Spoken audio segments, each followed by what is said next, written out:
West Midtown has builder concessions and units sitting vacant for months. But over 3 miles east in Inman Park, a well-priced home can hit the market and catch multiple offers in hours or just days. Same city, totally different markets, and it's about to get even more extreme. I'm going to break down the 5 forces reshaping Atlanta housing and which emerging districts are lining up to be the next IT addresses. After years of working with relocators and local buyers in these exact corridors, here's what most people are missing. Here's what makes this cycle different. Atlanta isn't doing what it usually does. Typically, the city heats up one hot pocket at a time. Midtown boomed, then the east side Beltline took off, then Summerhill started shifting. But right now, that's not what's happening.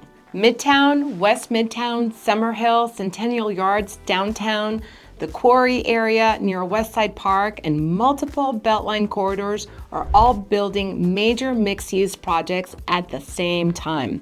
All of them, all at once. So, Midtown first. In 2025 alone, Midtown had roughly 1,100 additional apartments and about 15,000 square feet of new retail scheduled to open across 4 new towers near Peachtree Street. And then in 2024, Midtown already delivered nearly 2,200 new apartments, plus about 65,000 square feet of retail and a major office tower. That's a lot of units in a very short window. Georgia Tech matters here too. Technology Square Phase 3, which is 2 academic towers totaling about 416,500 square feet, moved into full construction in 2024. Lower floors began opening to the campus community in early 2026, and both towers are expected to be fully operational by fall 2026, which is a real jobs and demand anchor.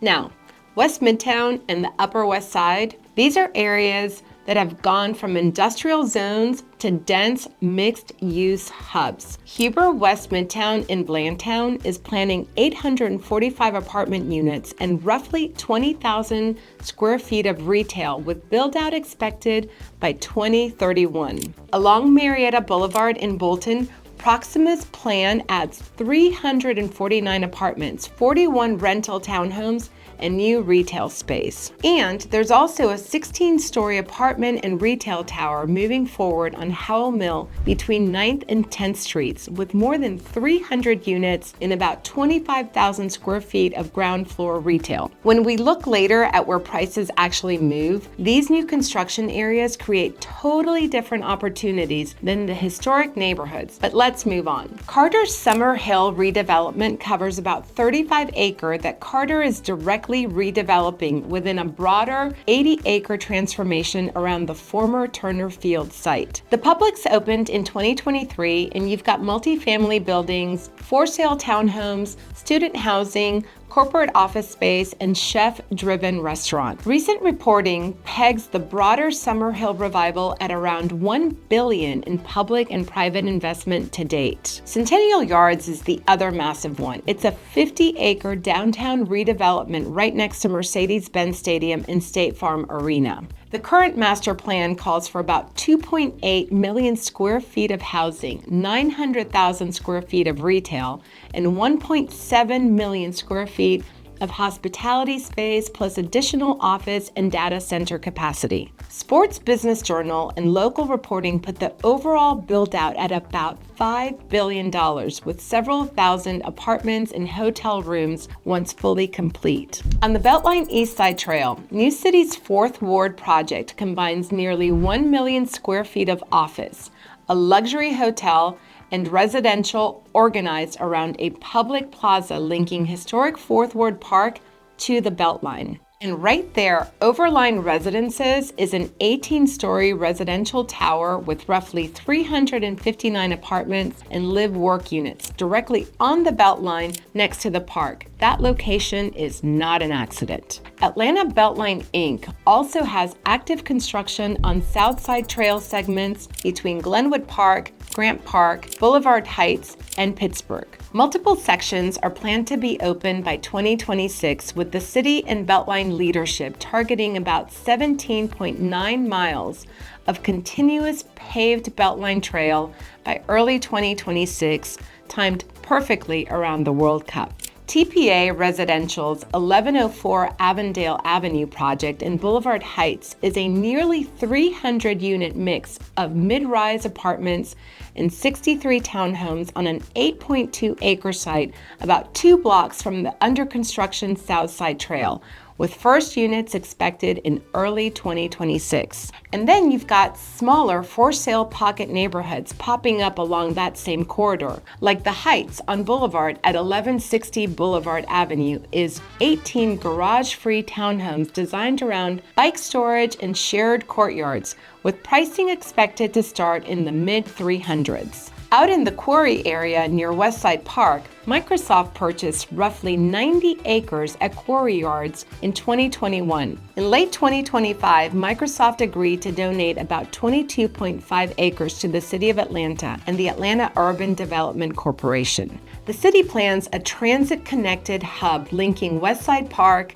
the Bankhead MARTA station, and community institutions in Grove Park. Microsoft's corporate campus is on indefinite hold, but that land transfer basically guarantees this becomes a walkable mixed-use node. So instead of one bottleneck neighborhood soaking up demand, buyers can target several emerging districts where for sale townhomes and condos commonly run from the high 300s into the 500s, depending on product and location, with some higher end options above that in premium buildings. At the same time, the historic, mostly built out districts, Inman Park, Virginia Highland, Grant Park, and West End, have little capacity for large new for sale product, and they're governed by historic overlay zoning. That's a really big reason single-family prices keep climbing there, even when condos and newer districts cool. For the one development zone that could reshape the city more than anything else, Centennial Yards is the clearest candidate.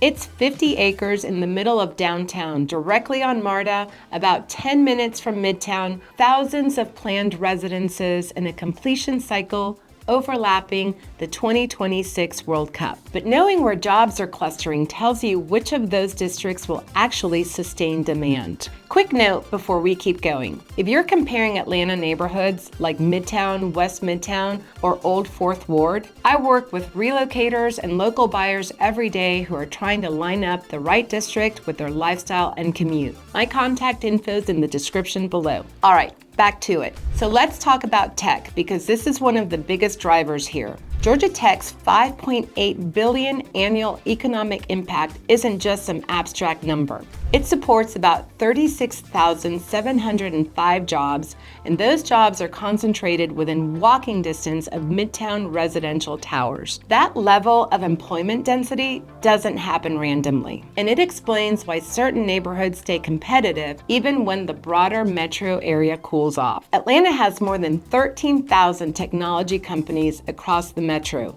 and over the past 5 years, tech jobs have grown by roughly 15% as major corporations and startups expand here. Some sources put that number closer to 17,000 companies when you include IT services, fintech, digital media, and software. And a lot of that employment is clustered in Midtown and the neighborhoods right around it. Midtown's Technology Square, especially with Phase 3, concentrates corporate innovation centers, research labs, and Georgia Tech graduate programs around 5th and West Peachtree.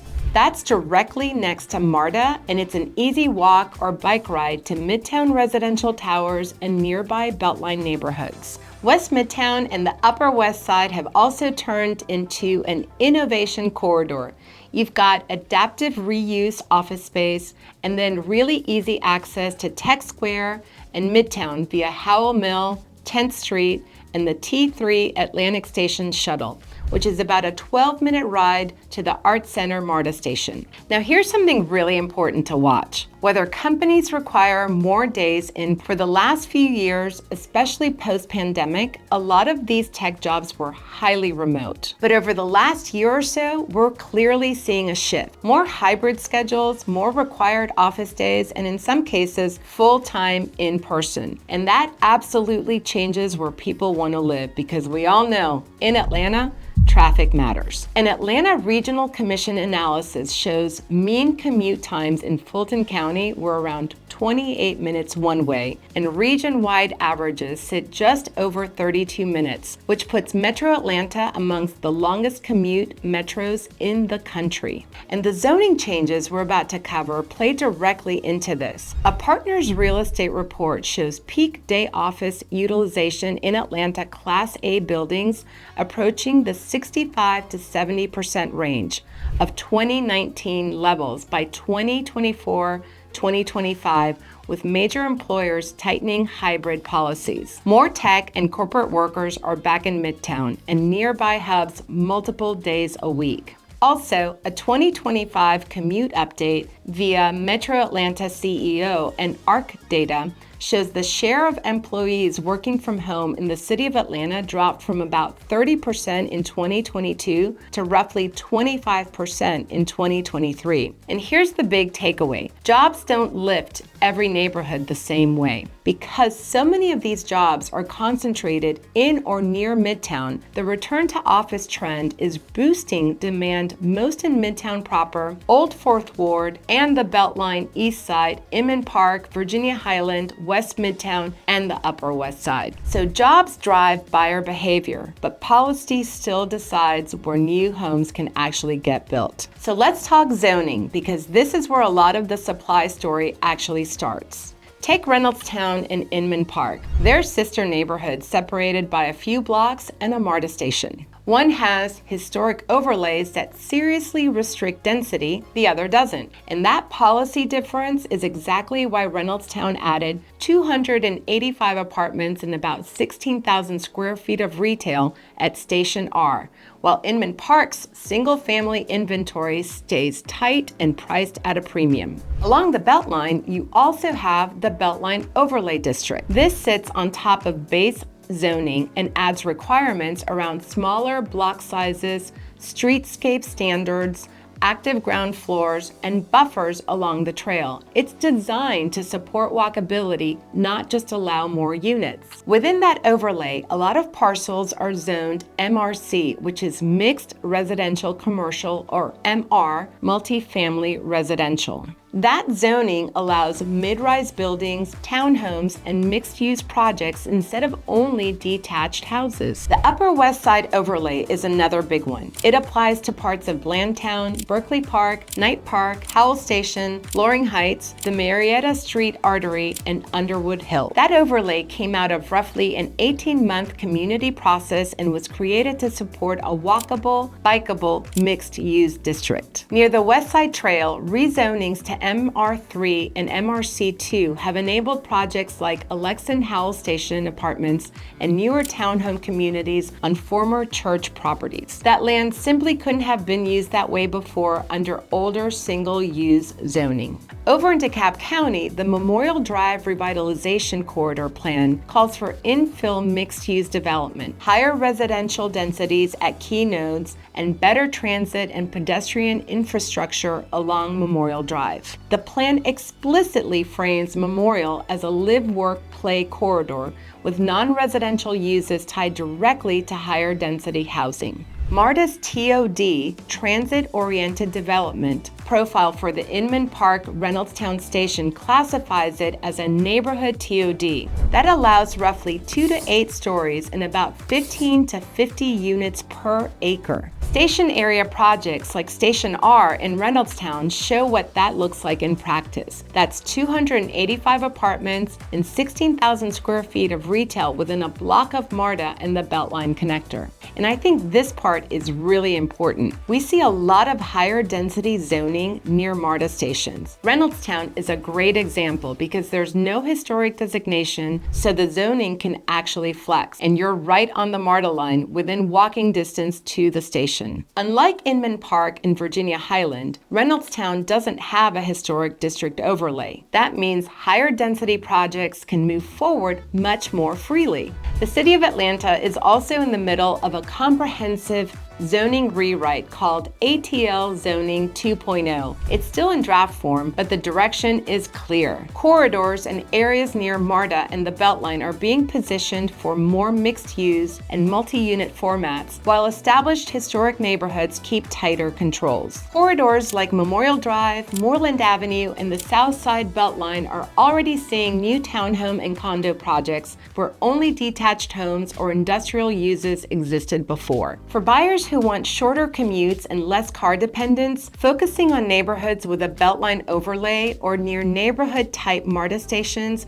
means more choices in walkable formats and a stronger, long-term resale story. Inman Park, Virginia Highland, Ponce Highland, and similar neighborhoods all have formal historic protections and design guidelines that restrict or limit massing, demolition, and new construction. That keeps supply tight, which is a big reason single-family pricing there continues to hold in the mid-800s and up. Zoning tells you where homes can be built. Connectivity determines which of those homes actually command premium pricing. So let's take a closer look. So now we need to talk about infrastructure, because this is where buyer behavior really starts to change. In June 2025, the city opened the West Side Trail Segment 4. That created a continuous 6.7-mile paved stretch from Blandtown down to the Pittsburgh area and Pittsburgh Yards, just south of downtown. That's the longest uninterrupted Beltline segment so far.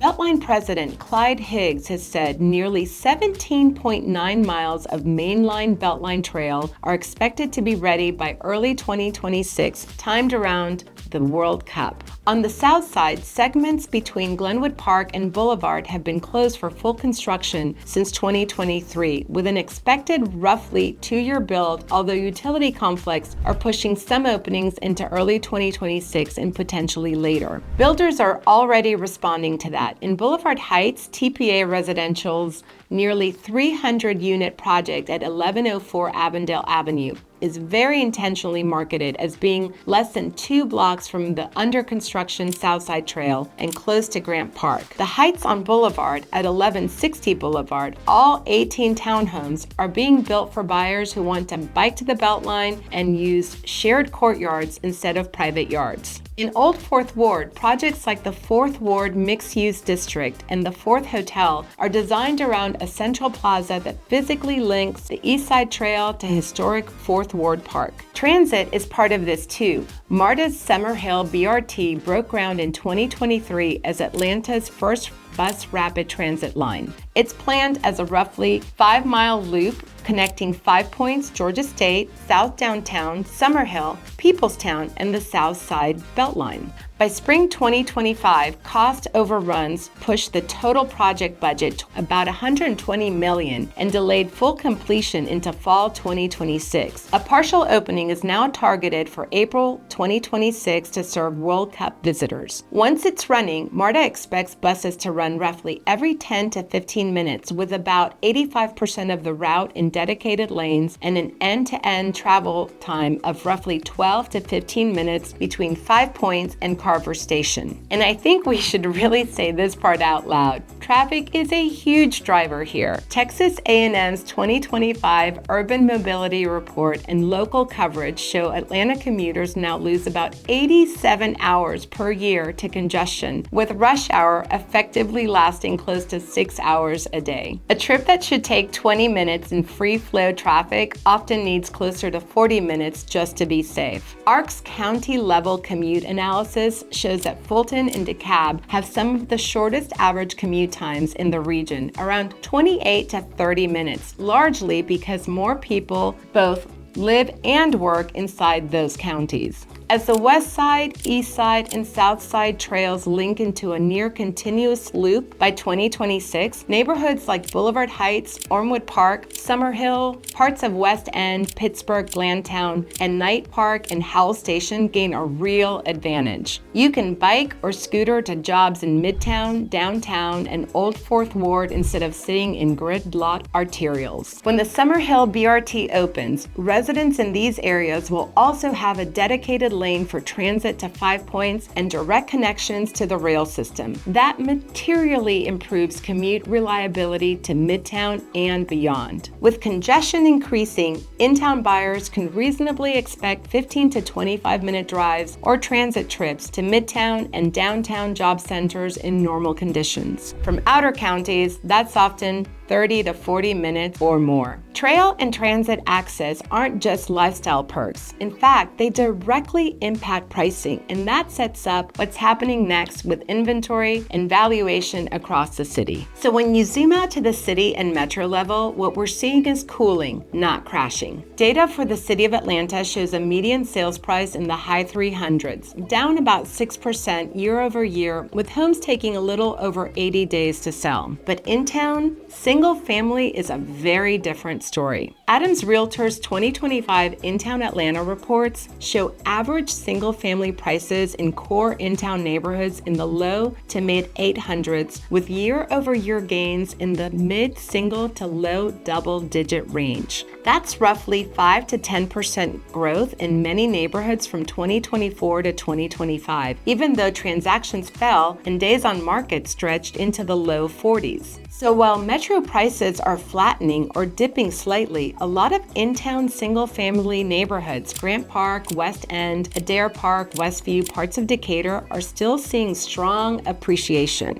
In some cases, that appreciation runs well into double digits when you look at 5 and 10-year windows. New build heavy areas look very different. In Midtown, the median sales price sits in the high 300s to around the low 400s, with homes taking around 80 to 90 days to sell. Old Fourth Ward is more mixed. The data shows a median sales price in the mid 500s. Active listings and months of supply are up sharply, with Orchard showing well over 20 months of supply from some property types. Pay attention to that combination. Rising supply, longer days on market, and big gaps between list and sale prices all point to a more negotiable, buyer-leaning environment for many Beltline adjacent condos and townhomes. West Midtown and the Upper West Side tell a similar story. In 30318, median values are in the mid to high 300s as of late 2025, down modestly year over year. At the same time, major projects like Huber West Midtown, the 16-story Howell Mill Tower, and Bolton area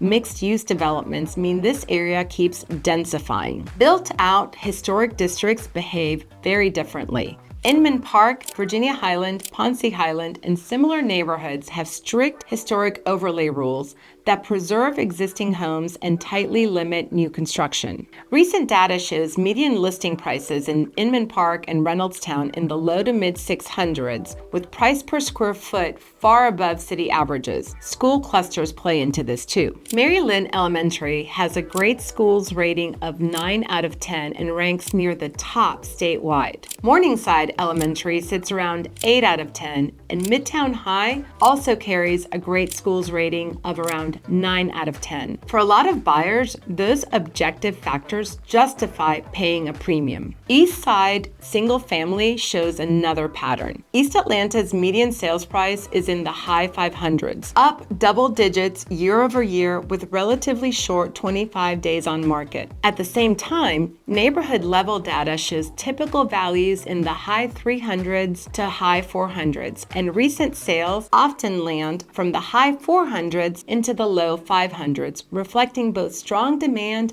and a wide mix of housing types. And I think this is just basic economics. Where inventory is larger, especially in new construction, buyers get more leverage on price and concessions. We see that clearly in condo and townhome heavy areas. Where inventory stays tight and demand stays high, which is true in many in-town single-family neighborhoods, pricing holds. People have expected those prices to fall for years, but the reality is in-town appreciation has consistently outpaced national levels. So, where inventory can grow in places like West Midtown, the Southside Beltline, and certain Beltline condo nodes, the pipeline is large, months of supply are rising, and prices have flattened into ranges like the high 300s to low 400s. In some cases, they've dipped from pandemic highs, giving buyers more room to negotiate. Where inventory is structurally constrained, historic single-family neighborhoods inside the Beltline zoning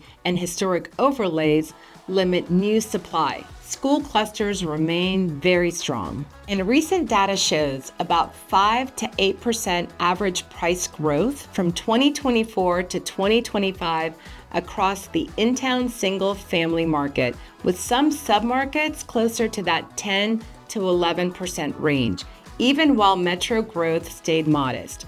And to give you some perspective, the national average is 4% appreciation. Heading into 2026, buyers who are flexible on exact location but want walkability and trail access can often find better value and more choice in emerging West Midtown, Upper West Side, and South Side Beltline neighborhoods, usually in the high 300s into the 500s. Buyers who want historic, walkable, school-favored, single-family neighborhoods like Inman Park, Virginia Highland, or Morningside should plan for tighter competition and pricing that often starts in the mid-800s and runs much higher. These 5 forces aren't making one Atlanta market anymore. They're splitting it into a bunch of micro markets where your strategy has to match the exact corridor you're buying in. So, if you're planning a move to Atlanta's in-town neighborhoods in 2026 and you want to figure out which emerging district fits your commute and lifestyle, email me at hello@vcgrealty.com. I'll walk you through the inventory patterns and the timing for your specific situation. I break down Atlanta's in-town market every week. Neighborhood deep dives, market timing, and investment strategies. Hit subscribe so you don't miss the next one. Thanks for watching, and I'll see you on the next one.